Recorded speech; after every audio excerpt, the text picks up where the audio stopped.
ಹಾಂ ದಿಲೀಪ್. ಈಗ ಎಷ್ಟು ಮರಗಳಿದ್ದಾವೆ ಇಲ್ಲಿ? ಯಾವ್ಯಾವು? ಹಾಂ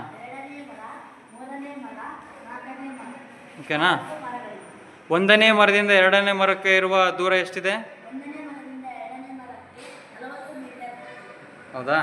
ಓಕೆ, ಬರೆಯಲ್ಲಿ ಎಷ್ಟು ಮೀಟ್ರ್ ಇದೆ? 40.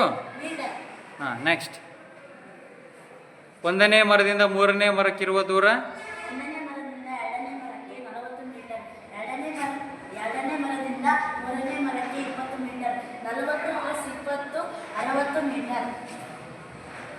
ಮೀಟರ್ ಅಂತ ಬರ್ರಿ.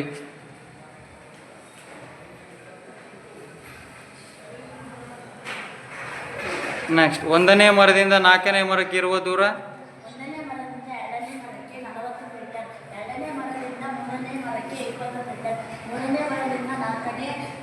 ನಾಲ್ಕನೇ ಮರಕ್ಕೆ 10 metre. 40 metre plus 20 metre 10 metre 70 metre. Very good.